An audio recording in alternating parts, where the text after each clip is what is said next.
côté de Montréal, on est encore à tenter de trouver les meilleures combinaisons de trio. Alors, espérons que les essais qu'on fait ce soir vont porter fruit de leur côté.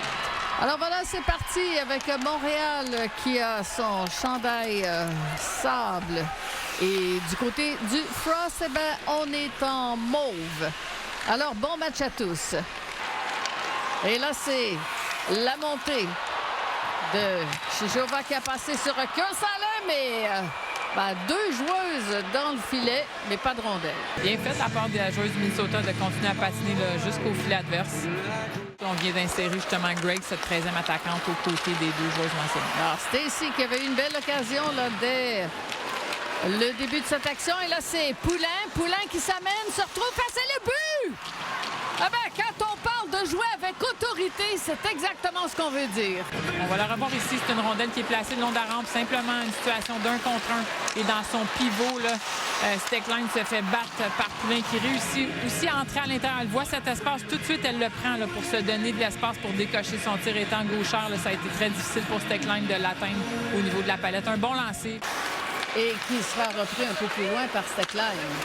Steckline sur Curl. Au centre, à l'intention de Petrie. Et la rondelle qui a été relâchée. Attention, c'est pas terminé avec Cava qui a passé derrière. Le tir de Steckline, c'est trop haut. Jakes, la passe sur Thompson. Un tir qui a été bien bloqué par Chuli. Oui. De New York, 6-3 sur Ottawa. Et tout un match, là, on rappelle que Ottawa menait 3-0 en troisième période et on a marqué 6 buts sans les un autre but!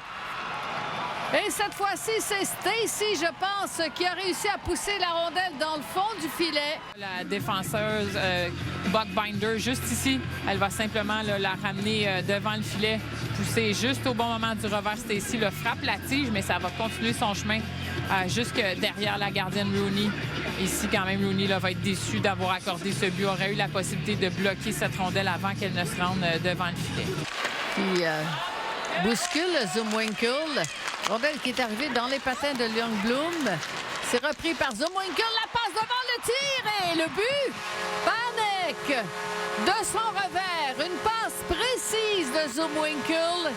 Minnesota qui a gagné la bataille pour les bâtons. Toutefois, on va voir ici, on avait une joueuse en approche et une deuxième sur la même porteuse. Et même Youngbloom était tournée visuellement vers le porteur de la rondelle. Et malgré la tentative d'intervention de l'ailière Murphy, elle n'a pas été en mesure de saisir le bâton de la joueuse qui aurait dû être marqué soit par Keeple, soit par Youngbloom. Cava passait sur Izzy. Et voici Gardiner avec Poulin devant elle. Le tir de Gardiner, ça a été arrêté par Rooney.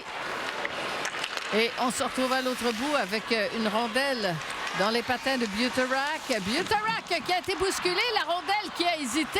Et finalement, il y avait une ouverture. Ça a été un bel arrêt de Chuli. Rita Curl qui va réussir à déborder ici, n'ayant pas l'espace, va placer la rondelle du revers. On est sous la barre des 4 minutes dans cette deuxième période. Will Green qui intervient. Rondelle qui a tombé devant O'Neill. Le tir et le but! Catherine Dubois. Catherine Dubois qui a vu l'ouverture. Mais attention, est-ce qu'on est en train de discuter la validité de ce but? J'ai l'impression qu'on révise pour une potentielle obstruction. Qui discute pendant que visiblement on montre au tableau indicateur et pas de but. On vient de voir le non-verbal de Catherine Dubois ici. On dit pas de but. Alors, on va revoir O'Neill qui entre en contact. Par contre, elle a été un peu amenée dans son déplacement par la joueuse de Minnesota. Stacy. Finalement, ce sera sorti derrière, mais c'est Panek qui reprend la rondelle. Pas pour longtemps. On renvoie complètement derrière le filet de Rooney. Avec un tir qui a été bloqué par Rooney. Alors, c'est une amélioration par rapport à ce qu'on a vu précédemment. Alors, c'est Heisey. Heisey avec une passe derrière pour Cava. On revenait du côté de Heisey à la ligne bleue. Ça a été repris avec un tir. Oh, quel arrêt de Chuli. Oh! Sans se relever, regardez cet arrêt monumental de Chuli. Chuli qui a frustré Michaela Kala sur un superbe arrêt.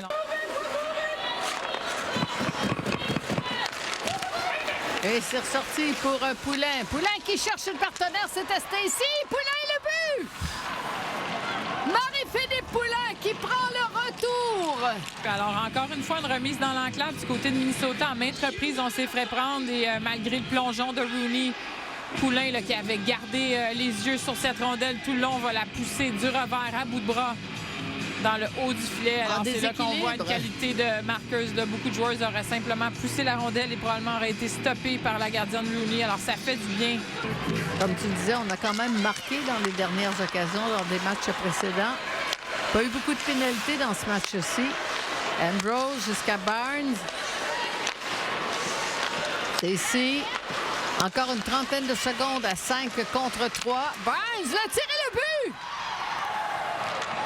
Oh! Stacy! Alors, deuxième but de la soirée pour Laura Stacy. C'est encore elle qui s'inscrit au pointage. C'est Ambrose fait le passé bas là, pour attirer la joueuse en défensive avec elle et du même coup ouvrir cette ligne de passe vers Barnes qui remet immédiatement Stacy avec un tir sur réception.